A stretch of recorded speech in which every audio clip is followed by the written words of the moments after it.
Fala pessoal, sejam bem-vindos, começando mais um vídeo com muitas informações importantes. Mas antes, eu peço para que você se inscreva no canal, deixe o seu like e compartilhe o vídeo com o máximo de pessoas. Giro na tela e notícias a seguir.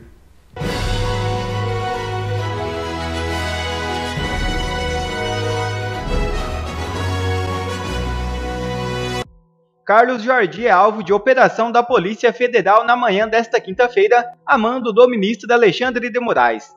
Bom, já estamos de volta também para o Rádio João. Conta essa história aí, tá pegando fogo em Brasília já. Pela manhã, então, já tem a Operação Lesa Pátria em gabinete de deputado. É isso, João? Tá pegando fogo mesmo, viu, Pitólio? O deputado federal Carlos Jordi, do PL, é alvo de buscas na 24ª fase da Operação Lesa Pátria, deflagrada nesta quinta-feira pela Polícia Federal, com o objetivo de identificar pessoas que planejaram, financiaram e incitaram os atos antidemocráticos de 8 de janeiro. A TV Globo apurou que agentes da Polícia Federal foram até a Câmara dos Deputados para cumprir mandados expedidos pelo Supremo Tribunal Federal contra Jordi. Há também buscas no interior do Rio de Janeiro. Entre os alvos estão pessoas que montaram acampamento em frente à 2ª Companhia de Infantaria em Campos dos Goitacazes, no norte fluminense. Os crimes que envolvem o cumprimento dos mandados de busca e apreensão são abolição violenta do Estado Democrático de Direito, golpe de Estado, associação criminosa e incitação ao crime. Até o momento, a defesa de Jordi não se pronunciou. Bom, eu separei mais algumas informações a respeito disso. Pitólio, o alvo das buscas nesta quinta-feira, o deputado federal Carlos Jordi, trocava mensagens com um grupo de manifestantes no Rio e passava orientações sobre atos antidemocráticos. Isso é o que dizem as informações. Bom, entre os mandados cumpridos no Rio de Janeiro, há apoiadores radicais do ex-presidente Jair Bolsonaro que montaram acampamento em frente à 2ª Companhia de Infantaria após as eleições de 2022. Pela manhã, há pouco, equipes da Polícia Federal fizeram buscas no edifício sede da Câmara dos Deputados em Brasília, no anexo onde ficam os gabinetes. Os policiais chegaram a cogitar a abertura forçada do gabinete, mas a medida não foi necessária porque havia ali um representante da Secretaria-Geral da Câmara e forneceu a chave aos agentes federais. Eu estou preocupado e vou justificar. Esse avanço dessa união do Executivo e do Judiciário vai enfraquecer o Congresso. A intenção é essa. Eu tô dizendo isso já faz algum tempo. Estou me preocupando muito com isso. Mas vamos lá. Preciso fazer aqui algumas considerações que entendo importantes. Eu não vou citar nome, não vou fazer isso. Mas ontem conversei com uma pessoa. Essa pessoa ali por volta do dia 3, 4 de janeiro, enfim, recebeu uma ligação de uma outra pessoa, amiga, próxima, que disse o seguinte: olha, tem uma turma aí que está querendo ir para Brasília e no final de semana do dia 8 de janeiro do ano passado, e tá pedindo ajuda para o ônibus. Eu entendo que é uma turma boa, tal, não sei o quê. Você pode ajudar? Essa pessoa falou: posso. O que eu tenho que fazer? Transfere uma grana aí para ajudar a pagar o ônibus. Tá bom. Veja, essa pessoa, ela não foi a nenhuma unidade militar, essa pessoa não participou dos atos do dia 8 e mandou um dinheiro atendendo uma solicitação de uma pessoa próxima e amiga. Ninguém aí com antecedentes criminais, ninguém aí com problemas junto à justiça, ninguém com problema. E essa pessoa fez, então, essa ajuda. O ônibus, para você ter uma ideia, voltou de Brasília, não teve problema, nada, nenhum problema. Quem foi, voltou no mesmo ônibus. Entretanto, a empresa, proprietária deste ônibus, mandou outros carros para Brasília. Outros ônibus partiram para Brasília. E um dos ônibus foi apreendido. Foi parado e apreendido. Nisso, o proprietário da empresa, ouça essa história, o proprietário da empresa passou a lista de todos que ajudaram financeiramente, patrocinaram a saída dos ônibus da cidade tal não é a minha, não é Bauru, é uma outra cidade, para Brasília. E no meio disso tudo está o depósito dessa pessoa que eu conversei ontem. Um depósito lá, não importa o valor. Essa pessoa recebeu, tempos atrás, a visita da Polícia Federal em sua casa, 6 da manhã, no esquema que todo mundo já conhece. E foi surpreendida pela Polícia Federal, que disse que havia um mandado de busca e apreensão contra essa pessoa porque ela financiou os atos do 8 de janeiro. Qual é a minha dúvida? Ela financiou os atos ou o fretamento de um ônibus? Ela financiou o ato antidemocrático, como estão chamando, ou simplesmente financiou ou patrocinou, apoiou o fretamento de um ônibus? O que vão fazer com o ônibus a partir daí não pode ser responsabilidade dela. Se a empresa é uma empresa devidamente aberta, legalmente constituída, se é uma empresa que está registrada na ANTT, que é a Agência Nacional de Transportes Terrestres, devidamente cadastrada, não tem nada de ilegal, qual é a responsabilidade de uma pessoa que tem absoluta liberdade no Brasil para dizer, vou ajudar? Qual é o problema? O problema é que estão encontrando o problema. E aí vem um ponto que me preocupou bastante. Contas bloqueadas dessa pessoa, passaporte apreendido, tomado o passaporte dessa pessoa, mas chamou a atenção um ponto. E aí que eu quero trazer essa dúvida aqui. É uma dúvida e não é retórica. A Polícia Federal, nesse caso de busca e apreensão por financiamento de atos antidemocráticos, tem a autorização, tem o direito, não sei qual termo jurídico usar, não é minha área, de promover a busca e apreensão, por exemplo, de joias. Joias? Não estou entendendo. Bloqueou as contas bancárias. Eu estou entendendo que bloquear as contas bancárias está servindo para pagar a conta dos estragos. Estou falando que os estragos ali em Brasília chegaram a 30 milhões de reais. 30 milhões de reais é o prejuízo causado pelos atos antidemocráticos. Entretanto, nós já sabemos que tinha gente antes do prédio, tinha gente que desceu de rapel. A gente já sabe que tinha gente antes quebrando. Ninguém identificado e preso até agora. Só patriota que foi levado para essa armadilha. Mas tudo bem, vamos lá. Então, eu entendo que bloquear dinheiro da conta de quem financiou, entre todas as aspas, serve para pagar essa conta. Se o dinheiro for muito maior, o apreendido, do que o utilizado para reconstruir Brasília, que, ao meu ver, já está tudo certo, muito provavelmente eles utilizem dessa sobra para aplicação de multas, alguma coisa vai acontecer para enfraquecer financeiramente esse grupo. Então, eu não sei se esse dinheiro volta. Não consigo imaginar que isso volte. Ok, então isso justifica o bloqueio dos bens?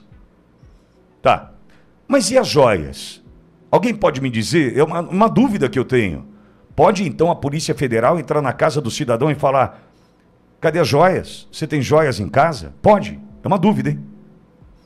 Para ter uma ideia, pegaram um cofre onde essa pessoa tinha ali joias guardadas, levaram para a garagem da casa e cerraram o cofre para pegar as joias. Isso pode? Isso pode. Joias de família, herança da mãe, sabe aquelas coisas? Eu queria entender a relação joias, financiamento, o cara que quis doar para uma empresa de ônibus, fretar um ônibus, ele não pode. Eu não estou entendendo. Isso está meio confuso para mim nessa justiça que, enfim, rasgou a Constituição, não segue Código Penal, não tem devido processo legal cumprido, enfim, não tem o rito garantido, né? Eu estou cheio de dúvida aqui. Agora, diante do que eu ouvi ontem, o que mais me deixou assustado, acredite, foi, primeiro, a pessoa não ter a liberdade de dizer: eu dei um troco lá para fretar um ônibus.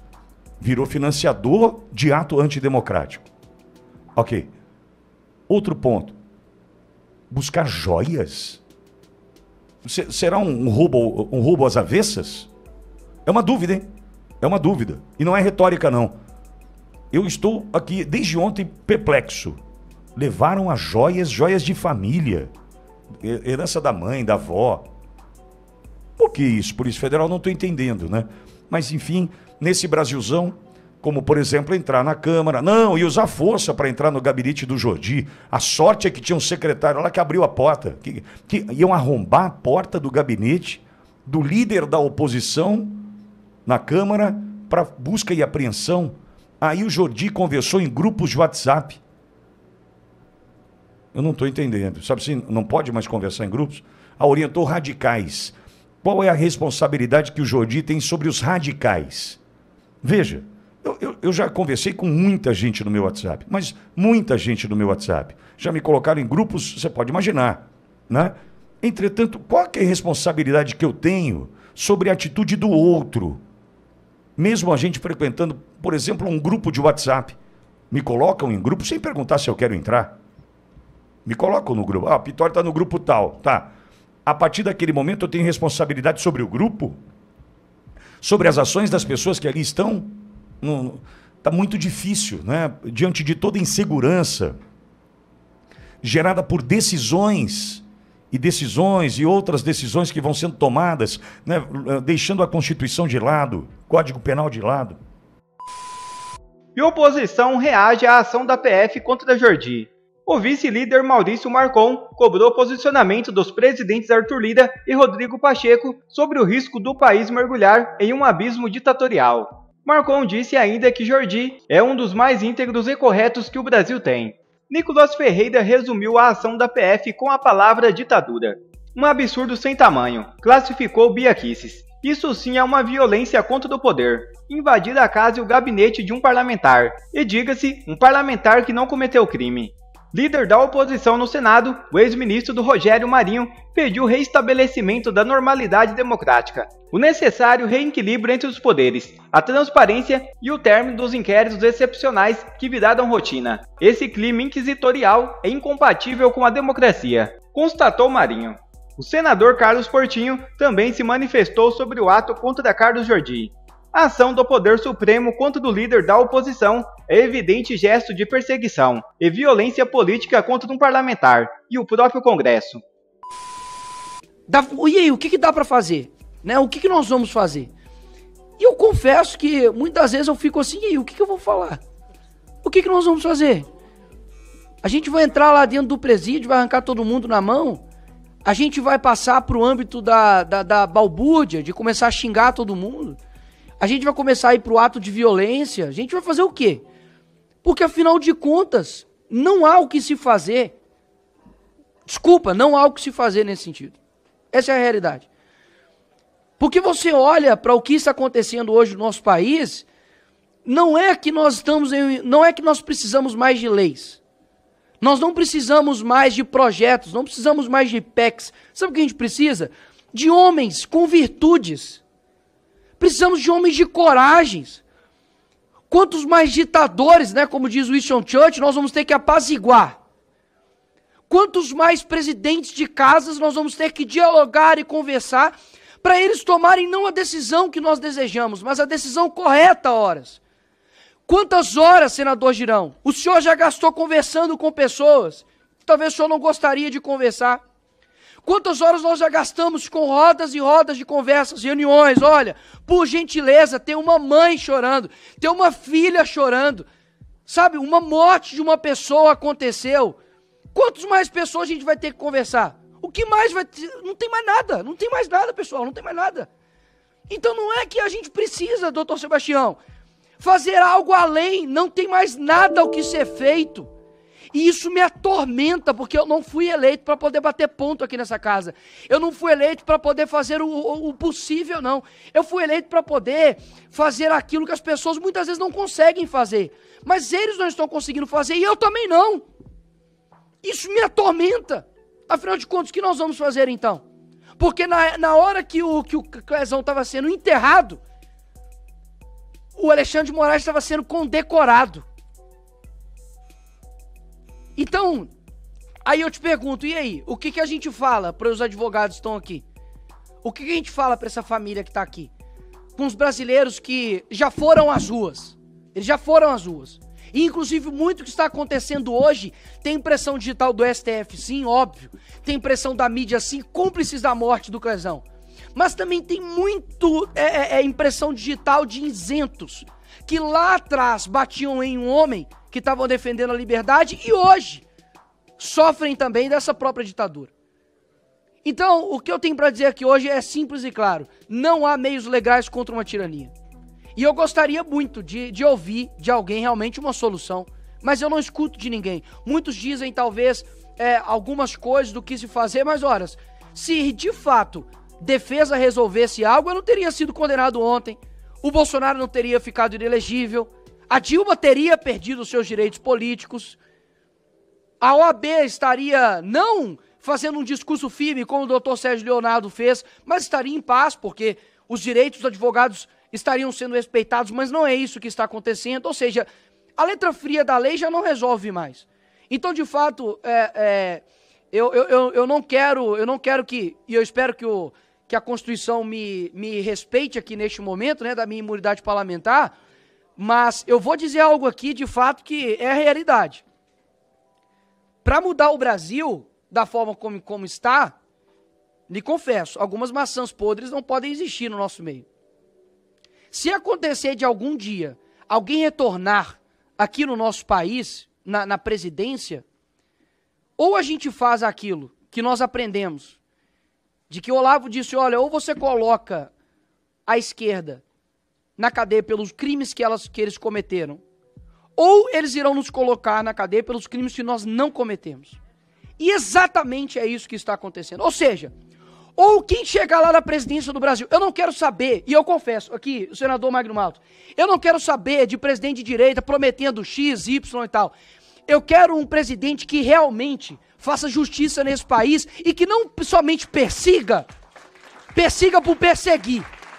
Mas eu quero um presidente que tenha coragem de fazer aquilo que o Lula está fazendo, de que o Dino está fazendo, de que esses canalhas de ministro do STF, como Alexandre de Moraes está fazendo, que é perseguir pessoas de bem.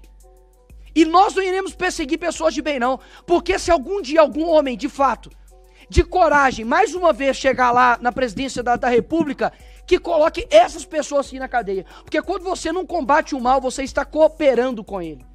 Chega de diálogo com quem é negligente com morte de pessoas de bem. O Crezão estava trabalhando, foi para uma manifestação e foi morto por negligência de um ministro. Não tem diálogo com essas pessoas. Não estou pedindo para poder matar opositores. Estou pedindo para poder fazer justiça com quem está fazendo injustiça. Porque justiça fora de tempo é injustiça. E é exatamente isso que aconteceu com a família do Crezão. Então, o que está faltando aqui nesse país não é mais aplicação de lei. O que está faltando nesse país aqui não é mais leis e nem mais PECs e nem mais nada. É homens de coragem. E pode ter certeza que a população brasileira está cansada de gente que fala e não cumpre. Enquanto nós temos, por exemplo, o Bukele, lá no El Salvador, e é lógico, devido às proporções, Salvador é desse tamanho aqui, mas em poucos anos ele mudou a história de El Salvador.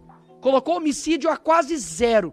Enfrentou a organização criminosa, fez a maior prisão de segurança máxima da América Latina. Muitas vezes nós olhamos para o Brasil e vemos que nós não temos condições de fazer nada. Porque a criminalidade tomou conta, porque os juízes são isso e aquilo. Deixa eu te falar, dá uma olhadinha para a Ucrânia e vê o que aconteceu. Yanukovych, estava lá um ditador ferrenho. A população lá ficou quase que 60 ou 70 dias na rua, tomando tiro da polícia de Yanukovych. Tomando tiro. Os jovens de lá, pessoas da minha idade, menos do que eu, 16, 17 anos, estavam lutando contra a tirania, porque sabiam o que era enfrentar as dores de fato de um ditador. E eles conseguiram enfrentar isso e venceram. O que falta hoje no Brasil é dizer o seguinte, de que nós iremos vencer isso. Mas não tem como vencer uma antidemocracia com meios democráticos, porque tudo que nós fizermos será considerado antidemocrático. A gente, há pouco tempo, estava indo para a rua para poder trabalhar e fomos chamados de genocidas. Vocês estão esperando que nós vamos ser chamados de quê, senador Magno Malta? Que nós vamos ser chamados de democráticos? Vamos conversar com um e vamos conversar com o outro? E as pessoas que nunca respeitaram a Constituição agora vão passar a respeitar? Eu confesso que a minha fala pode parecer um pouco tirânica, pode parecer um pouco ditatorial, mas ditadura por ditadura eu prefiro a minha. Obrigado.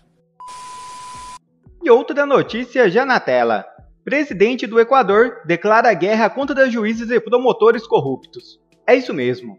No primeiro dia de guerra a 22 grupos do narcotráfico no Equador, o presidente Daniel Noboa avisou: vamos considerar juízes e promotores que apoiarem os líderes identificados desses grupos terroristas também como parte do grupo terrorista. Em entrevista à Rádio Canela, ele admitiu que o país vive um momento muito duro, prometeu proteger os cidadãos e anunciou a deportação de 1.500 presos estrangeiros, entre eles peruanos, colombianos e venezuelanos. Um decreto de conflito armado interno, firmado na véspera, concede às Forças Armadas a licença para neutralizar o narcotráfico. Entre terça-feira e quarta-feira, os militares executaram 5 terroristas e efetuaram 329 prisões. Do outro lado, marginais continuam semeando o terror. 14 pessoas morreram em ataques armados em 5 penitenciárias. 130 funcionários e agentes carcerários são mantidos reféns. Quer ver mais vídeos como esse? Então inscreva-se agora mesmo no canal, deixe o seu like e compartilhe esse vídeo com o máximo de pessoas. Assim você vai estar me ajudando demais. Fico por aqui, um forte abraço e que Deus abençoe a todos. Brasil acima de tudo e Deus acima de todos.